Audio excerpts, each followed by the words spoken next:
Hello students, आज हम बात करने वाले हैं पैरामेट्रिक इक्वेशन ऑफ लाइन कि भाई लाइन की अपनी पैरामेट्रिक इक्वेशन क्या होती है और उस पे किस तरीके के क्वेश्चन पूछे जाते हैं। अब देखो, पैरामेट्रिक इक्वेशन ऑफ लाइन को हम डिस्टेंस फॉर्म ऑफ लाइन भी बोल सकते हैं। मतलब जब कभी भी लाइंस में डिस्टेंस की बात हो रही हो कि इस फला पॉइंट से इस फला डिस्टेंस पे ये पॉइंट बताओ, तो we always use parametric equation of line कि भाई हम लाइन की पैरामेट्रिक इक्वेशन को यूज़ करते हैं। जैसे सपोज करो हमारे पास ये कोई एक लाइन है जो किसी x1 y1 पॉइंट से पास होती है। ये पॉइंट है हमारे पास क्या, x1 y1, कि a line passing through point x1 y1, ठीक है, ए पॉइंट x1 y1 से ये पास होती है। इसका स्लोप दे रखा है m is equal to tan theta. मतलब ये लाइन के बारे में हमें गिवन चीज़ें हैं कि लाइन का स्लोप पता है और लाइन का हमें पॉइंट पता है कि लाइन किस पॉइंट से पास होती है, ठीक है, ये थीटा हो गया। अब यहाँ पे मैं r एक पैरामीटर लेता हूँ। r एक क्या है, पैरामीटर, जिसकी absolute value distance from point a बताएगी, ठीक है। तो मैंने मान लो r लिया अपने पास, ये r कोई वैल्यू लिया।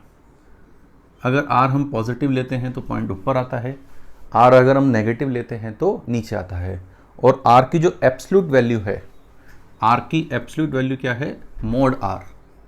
Mode r represent distance of p from a, कि भाई p की a से डिस्टेंस बताती है मोड r, ठीक है। अब जैसे बच्चों ये r है, ये अपने पास थीटा है, ये पॉइंट है x1 y1। अब मान लेते हैं ये जो r पे ये पॉइंट है x, y, ठीक है। अब देखो मैंने ये ट्रायंगल कंप्लीट कर लिया, ये मैंने ट्रायंगल कंप्लीट कर लिया। अब ट्रायंगल कंप्लीट कर लिया यहाँ पे, ठीक है। ये तो है x1, ये है x, ठीक। ये r है, ये थीटा है, तो ये कितना है, r cos थीटा। ये r है, ये थीटा है, तो ये कितना है, r sin थीटा, ठीक। तो ये देखो x और x1 में डिफरेंस कितना है, r cos थीटा। भाई x और x1 में डिफरेंस कितना है, r cos थीटा।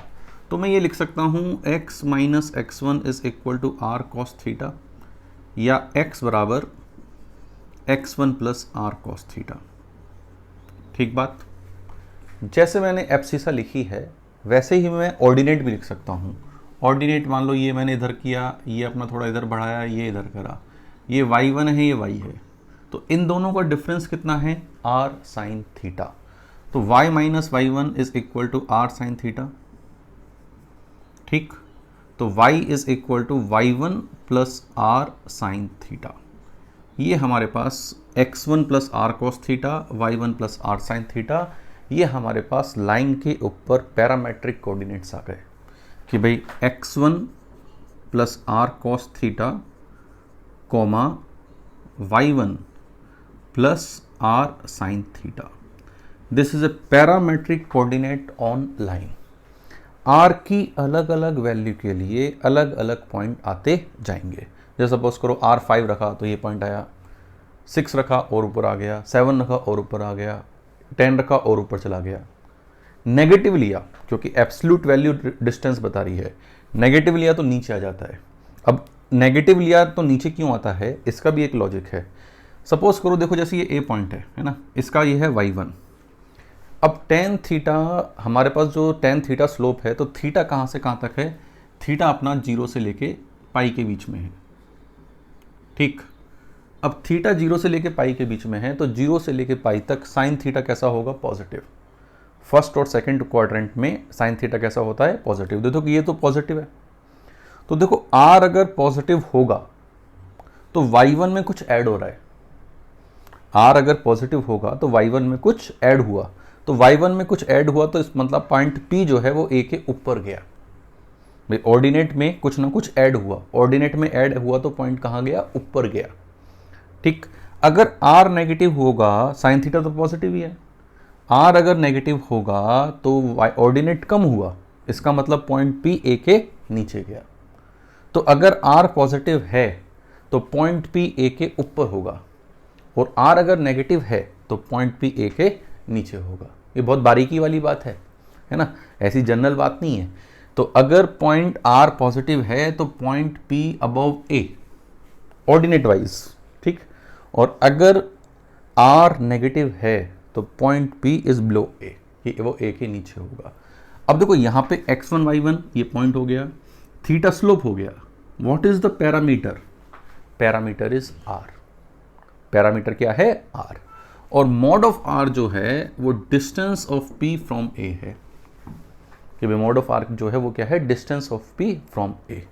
इसको इक्वेशन में इस तरह से भी लिख सकते हैं कि भाई x1 को इधर ले आए, x minus x1 upon cos theta, ठीक, y minus y1 upon sine theta, ठीक, that is equal to R।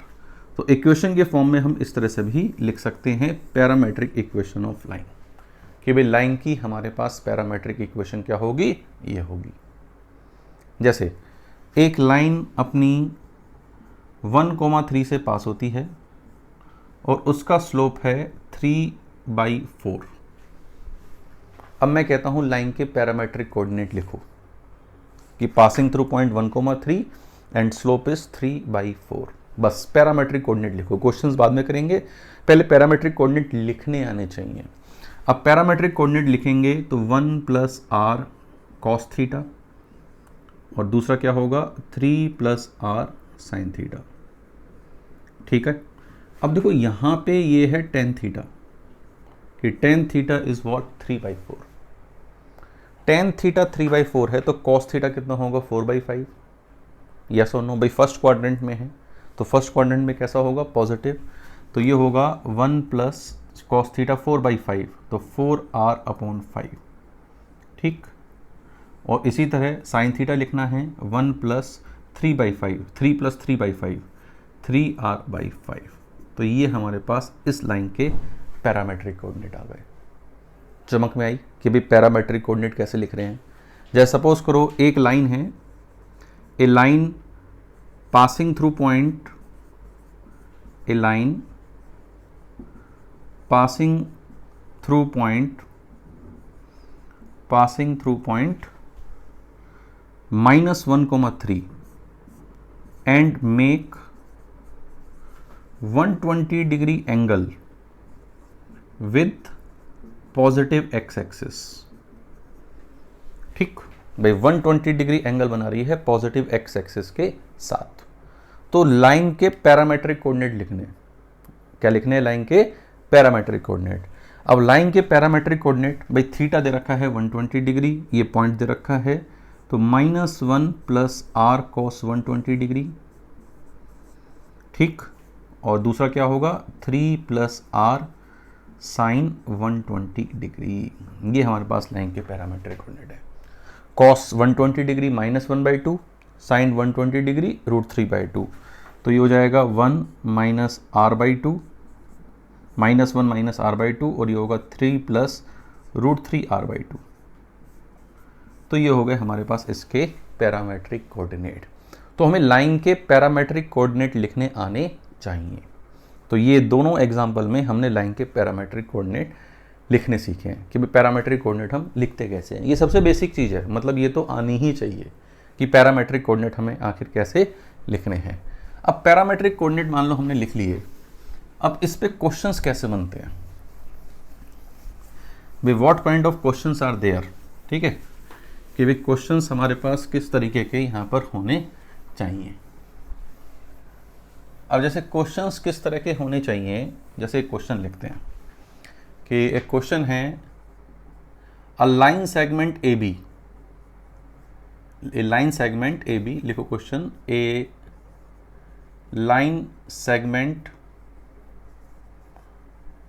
A B, जहाँ पे ए दे रखा है 2,0 और ये ए है, और बी दे रखा है 3,1, is rotated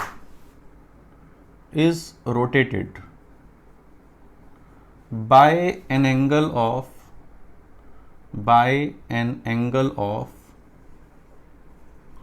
15 degree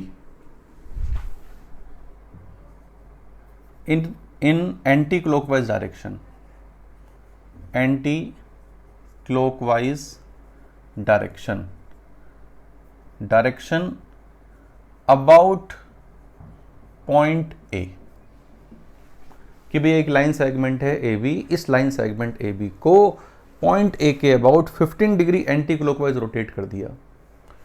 find new coordinates of, find new coordinates of B, कि भाई बी के नए कोऑर्डिनेट्स हमारे पास क्या होंगे। ठीक है, अब देखो बी के नए कोऑर्डिनेट क्या होंगे। The point A, A is 2,0, ये हमारे पास हो गया ए, 2,0 ये पॉइंट है। ठीक है, 2,0 इज दिस पॉइंट। अब यहां पे ये लाइन सेगमेंट है ए बी, ये बी पॉइंट है, इसके कोऑर्डिनेट है 3,1। ठीक, अब यहां पे ए बी की डिस्टेंस कितनी है यार। ए बी की अगर हम डिस्टेंस देखें तो ए बी की डिस्टेंस है √2।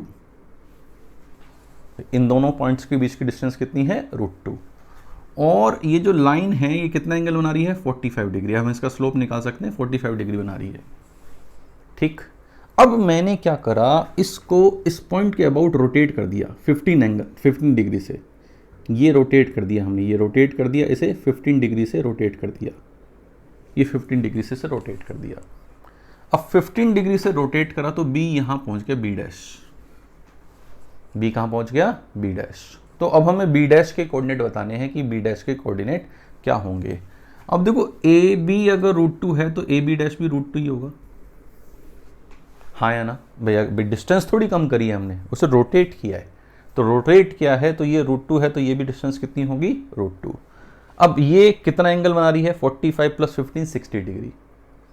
तो 60 डिग्री टोटल हो गया। √2 डिस्टेंस है इस पॉइंट से और ऊपर है, तो 2 + √2 cos 60 डिग्री और 0 + √2 sin 60 degree. That will be B dash. ये बी के हमारे पास नए कोऑर्डिनेट होंगे B dash. Root cos 60 degree 1/2, तो ये हो जाएगा 2 + 1/√2। ठीक है, और ये हमारे पास क्या होगा, sin 60 डिग्री √3/2, तो जाएगा √3/√2। तो ये हमारे पास किसके कोऑर्डिनेट हैं, बी डैश। चमका जी कि कैसे हमें करना है क्वेश्चन को, हाँ या ना, समझ में आई बात। चलो एक क्वेश्चन और करते हैं हम, इसमें उससे और अच्छा आइडिया लगेगा कि भाई किस तरह से हमें इस चीज़ को यूज़ करना है। ठीक है भाई, किस तरीके से इस चीज़ को यूज़ करना है, हम एक क्वेश्चन और करते हैं।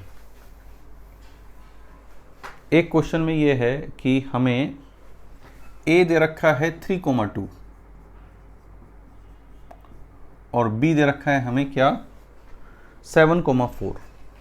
बी दे रखा है हमें 7,4। ठीक, ए बी दे रखा है। Triangle A B C is an equilateral triangle, is an equilateral triangle, lateral triangle. Find C, कि भाई सी के कोऑर्डिनेट बताने हैं कि सी के कोऑर्डिनेट हमारे पास क्या होंगे। कि भाई ए बी सी जो है वो हमारे पास एक इक्विलेटरल ट्राइंगल है, तो सी के कोऑर्डिनेट हमारे पास क्या होंगे। आसान। अब देखो इसे भी कैसे कर सकते हैं भाई, जैसे ये हमारे पास ट्राइंगल है ए बी सी, थोड़ा बड़ा बना लेते हैं, चीज़ें ज़्यादा आएंगी इसमें थोड़ा, इसलिए हमने बड़ा बना लिया कि भाई ये ट्राइंगल ए बी सी है, ये ए है, ये बी है, ये सी है। एक सी ऊपर हो सकता है, एक सी नीचे हो सकता है, 2 सी हो सकते हैं, है ना। अब देखो यहाँ पे ये है 3,2, ये है 7,4। ठीक है, ट्राइंगल इक्विलेटरल है तो ये एंगल 60 डिग्री, ये एंगल 60 डिग्री। ठीक है, अब यहाँ से ये जो परपेंडिकुलर बाइसेक्टर होगा, ये इसका परपेंडिकुलर बाइसेक्टर, ये इस ए बी का मिड पॉइंट होगा, तो 3 + 7 10/2 that will B 5 and 2 + 4 6/2 that will B 3। ये मिड पॉइंट निकाल लिया मैंने। ठीक है, अब देखो ए बी की लेंथ अगर निकालें कि ए बी की लेंथ कितनी है, कि व्हाट इज ए बी, तो √ दिस माइनस दिस 3 - 7, 4 का स्क्वायर 16 और 2 का स्क्वायर 4, तो ये हो गया √20 मतलब 2√5। तो ये डिस्टेंस पूरी है 2√5, ये 2√5 है जी। इक्विलेटरल है तो ये भी 2√5 है, ये भी 2√5 है। ठीक, अब ये दोनों 2√5 हैं, तो ये जो हाइट है, ये हाइट कितनी है? 2√5 साइन 60 डिग्री। तो अगर मैं इस मिड पॉइंट को डी मान लूं तो सी डी मेरे पास कितना होगा? 2√5 साइन 60 डिग्री। साइन 60 डिग्री कितना होता है? √3/2, तो √5 इंटू √3। तो ये जो डिस्टेंस है ये √5 इंटू √3 है अपने पास, ये हाइट। अब देखो यहां से ये परपेंडिकुलर लाइन है ए बी के कैसे लाइन है? परपेंडिकुलर। और कितने डिस्टेंस पे पॉइंट है? √5 √3 डिस्टेंस पे पॉइंट है। अब ए बी का अगर स्लोप देखें, स्लोप ऑफ ए बी, कि भाई ए बी का स्लोप क्या है, तो ए बी का स्लोप 4 - 2 2, 7 - 3 4, मतलब ए बी का स्लोप है 1/2। ए बी का स्लोप 1/2 है, तो सी डी का स्लोप कितना है? Slope of C D perpendicular है भाई साहब, कितना है जी? -2। सी डी का स्लोप पता है, डी पॉइंट से डिस्टेंस पता है, ये सी पॉइंट निकालना है। पैरामेट्रिक यूज कर लें क्या? बोलो हाँ या ना? पैरामेट्रिक यूज कर लें क्या? कर लो। तो क्या है? 5 plus distance √5 into √3 cos theta, ठीक, 3 प्लस √5 इंटू √3 साइन थीटा। हमेशा डिटेल में लिखा करो, कभी कोई एरर नहीं होगी। This will be C. एक माइनस करके भी आएगा नीचे सी डैश, उसको भी लिख लेंगे अभी बाद में, है ना? पहले पॉजिटिव वाला लिख लेते हैं। अब यहाँ पे ये हमने लिखा कोस थीटा, ये है टेन थीटा -2, भाई ये है टेन थीटा -2। टेन थीटा -2 है तो कॉस थीटा कितना होगा? -1/√5। तो ये कॉस थीटा कितना होगा? -1/√5। मैं यही लिख रहा हूँ यार, है ना? -1/√5। साइन थीटा कितना होगा? +2/√5, क्योंकि एंगल थीटा 0 से पाई के बीच में होता है। भाई -2 है तो ये सेकंड क्वाड्रेंट में है, सेकंड क्वाड्रेंट में साइन कैसा होगा? पॉजिटिव। कॉस कैसा होगा? नेगेटिव। तो √5 उड़ा दो, यहाँ पे भी √5 उड़ा दो, तो ये पॉइंट कितना आ गया? 5 - √3, और दूसरा कितना आ गया? 3 + 2√3। 5 - √3 और ये कितना आ गया? 3 + 2√3। So this will be the position of C. ये सी की हमारे पास पोजीशन है। ठीक, दूसरी पॉसिबिलिटी, एक तो पॉसिबिलिटी ये हो गई, दूसरी पॉसिबिलिटी के लिए आर क्या रखेंगे? नेगेटिव। तो यहाँ नेगेटिव आएगा, नेगेटिव नेगेटिव पॉजिटिव हो जाएगा। तो दूसरी पॉसिबिलिटी क्या है? 5 + √3 और 3 - 2√3। या आप निकाल के चेक करना कि दूसरी पॉसिबिलिटी नीचे, जस्ट नीचे। तो एक है 5 - √3 3 + 2√3, और एक पॉसिबिलिटी है 5 + √3 और 3 - 2√3। तो ये हमारे पास इक्विलेटरल ट्रायंगल में तीसरा वर्टिसेस, कि भाई थर्ड वर्टिसेस आखिर हमारे पास क्या हो सकता है। ठीक बात? मजा आया क्वेश्चन में? चलिए एक क्वेश्चन और देखते हैं, ठीक है?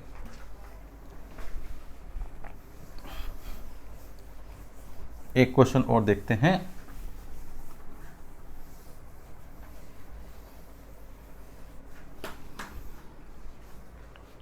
एक क्वेश्चन हम ये देखते हैं, लिखो अ लाइन थ्रू पॉइंट, ये अच्छा क्वेश्चन ले रहा हूं मैं बहुत ही, a line through point -5, a line through point A -5, -4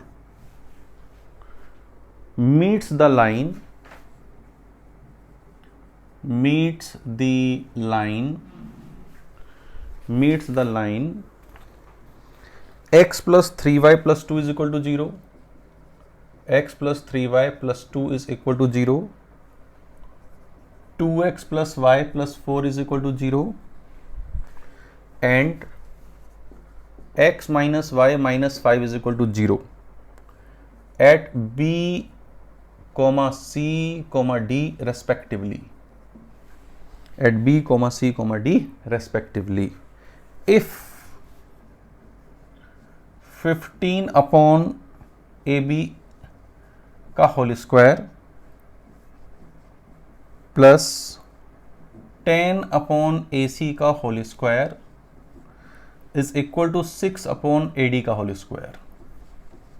अगर A B A C A D distance में ये रिलेशन दे रखा है, find equation of line, find equation of line. अब देखो यार, ये अपने आप में एक बहुत ही बवाली सा क्वेश्चन दे रखा है ना, कि भैया एक लाइन है जो इन तीनों लाइनों को बी सी डी पे काटती है। भाई जैसे मान लो ये 3 लाइन हैं, भाई एक लाइन, 2 लाइन, 3 लाइन, और एक लाइन है जो -5, -4 से पास होती है, और ये ए, और इनको बी सी डी पे काटती है, और बी सी डी में ये रिश्ता दे रखा है। भाई साहब मज़ा आया क्वेश्चन पढ़ते ही। एक बार सोचो कि क्या क्या इसमें करना पड़ेगा अगर ये सारी कैलकुलेशन है तो। अब देखो यार, यहाँ पे अगर मैं ये मान लूँ कि लाइन का स्लोप m है, फिर पॉइंट ऑफ इंटरसेक्शन निकालूँ, फिर ये निकालूँ, फिर ये निकालूँ, और फिर इसको लगाऊँ, तो इससे बवाली सवाल, इससे भोकाली सवाल कुछ नहीं हो सकता। मतलब ये इतना भोकाल बन जाएगा, इतना रायता फैल जाएगा कि वो समेटने में नहीं आएगा। तो इसमें थोड़ा सा युक्ति का प्रयोग, थोड़ी सी ट्रिक का प्रयोग हम करेंगे। जब भी डिस्टेंस की बात आए, जब भी डिस्टेंस की बात आए, यूज ऑलवेज पैरामेट्रिक। पैरामेट्रिक से अच्छी चीज़ कुछ नहीं है डिस्टेंसेस में। जैसे सपोज करो ये जो लाइन है, ए बी डिस्टेंस r1 है, ए सी डिस्टेंस r2 है, और ये डिस्टेंस r3 वाला पॉइंट है, ठीक है। अब मान लो लाइन का स्लोप थीटा है, मान लो लाइन का स्लोप क्या है, थीटा। हमें tan थीटा निकालना है, स्लोप पता है, पॉइंट पता है, तो लाइन की इक्वेशन आ जाएगी। तो ये r1 डिस्टेंस पे जो पॉइंट होगा ये क्या होगा, -5 + r1 cos थीटा, ठीक, -4 + r1 sin थीटा। ये हमारे पास r1 डिस्टेंस पे पॉइंट है b। इसी तरह c, इसी तरह d, ठीक बात। अब ये जो b पॉइंट है, ये b पॉइंट की खासियत क्या है कि यह b पॉइंट इस लाइन में है, x + 3y + 2 = 0 में। तो इसको सेटिस्फाई करा देते हैं। सेटिस्फाई कराया तो -5 + r1 cos थीटा, ठीक, और -12 + 3r1 sin थीटा, है ना। मैंने इस पॉइंट को वहाँ रखा है, तो -12 + 3r1 sin थीटा + 2 = 0, ठीक बात। तो 12, 17, -17 + 2 -15, 15 उधर जाएगा, तो 15 बराबर r1 cos theta + 3r1 sin theta. या अगर मैं 15/r1 लिखूं तो वो कितना हो गया, cos थीटा + 3 sin थीटा। अब देखो 15/r1, r1 is nothing but A B, तो ये 15/r1 दिखाई दे रहा है। चमका जी कुछ कि 15/r1 ये दिखाई दे रहा, ये तो 15/r1 is nothing but cos theta + 3 sin theta. Life आसान हुई नहीं हुई कि भाई 15/r1 ये जो चीज़ है, ये साफ साफ दिखाई दे गई। 15/r1 is cos theta + 3 sin theta. इसे यहाँ उठा के रखेंगे। अब जैसे मैंने r1 में बनाई, ऐसे ही r2 के लिए बनाता हूँ। तो r2 वाले को मैं किस में रखूँगा, इसमें रखूँगा। r2 वाले को इसमें रखता हूँ, -5 + r2 तो जाएगा -10 + 2r2 cos थीटा, ठीक, और -4 और आगे क्या आएगा, +r2 sin थीटा, ठीक, +4 = 0। 4 कैंसिल, तो r2 हमारे पास, सॉरी यहाँ पे 10 उधर पहुँच जाएगा, और 10/r2 कितना आ गया, 2 cos theta + sin theta. This one is second कि भाई 2 cos theta + r2, 10/r2, 10/ac बराबर 2 cos theta + sin theta. Third वाले को यूज़ कर लेते हैं भाई। थर्ड वाले में क्या होगा, r3 -5 + r1 r3 cos theta, ठीक, माइनस रखेंगे तो +4 और +4 -r3 sin थीटा, ठीक, -5 = 0। इस इक्वेशन में कुछ गड़बड़ लग रही है मुझे। x - y - 5 = 0, तो ये हमारे पास क्या आना चाहिए था, -5 - 4 -5 plus 4 minus R3 sine theta minus 5 is equal to 0। ठीक है ये। अब यहाँ पे -5 -10 प्लस 4 -6 उधर चला गया, तो 6 उधर चला गया और R3 से डिवाइड कर दिया, तो 6/R3 बराबर cos theta minus sine theta. ये देखो थर्ड मिल गया हमें। तो 1 ये रहा, 2 ये रहा, 3 ये रहा। ठीक बात, ठीक। अब इन तीनों को उठा के इसमें रख देंगे रिलेशन में। तो ये क्या होगा अपने पास, क्या होगा जी, cos theta plus 3 sine theta का होल स्क्वायर। ये तो हो गया फर्स्ट वाला। सेकंड वाला क्या हो गया, 2 cos theta plus sign theta का होल स्क्वायर। और लास्ट वाला क्या हो गया, cos theta minus sign theta का होल स्क्वायर। इसको सॉल्व करना है। तो कॉस स्क्वायर थीटा कट जाएगा, तो यहाँ पे कितना बचेगा, 4 कॉस स्क्वायर थीटा। ठीक। और साइन स्क्वायर थीटा वहाँ कट जाएगा, यहाँ पे क्या बचेगा, प्लस 9 साइन स्क्वायर थीटा। मैं थोड़ी सी कैलकुलेशन फटाफट कर रहा हूँ, है ना। यहाँ पे क्या बचेगा, 6 साइन थीटा कॉस थीटा। यहाँ पे क्या बचेगा, 4, 6 प्लस 4 कितना होगा, 6 प्लस 4 10, और वो 2 हो जाएगा 12, plus 12 sine theta cos theta is equal to 0। तो ये हमारे पास क्या हो गया, 2 cos theta plus 3 sine theta का whole square is equal to 0। ठीक। अब इसका होल स्क्वायर 0 है, तो इसका मतलब ये हमारे पास क्या जाएगा, 2 कॉस थीटा बराबर -3 साइन थीटा, या tan थीटा बराबर -2/3। tan थीटा हमारे पास कितना आ गया, -2/3 आ गया। इसका मतलब slope of the line is what, -2/3। मजा आया क्वेश्चन में कि भाई लाइन का स्लोप हमारे पास कितना है, -2/3। अब -2/3 लाइन का स्लोप है और यहाँ से पास होती है -5, -4 से। तो -2/3 स्लोप की लाइन क्या होगी, 2x प्लस 3y। भाई कहाँ से पास होगी, 2x प्लस 3y, -2/3 स्लोप है, और -5, -4 से पास करानी है। तो 10, 12 plus 22 is equal to 0। So this is the equation of line. ये हमारे पास बच्चों लाइन की इक्वेशन है। समझ में आई कि भैया पैरामेट्रिक का क्या फायदा हुआ।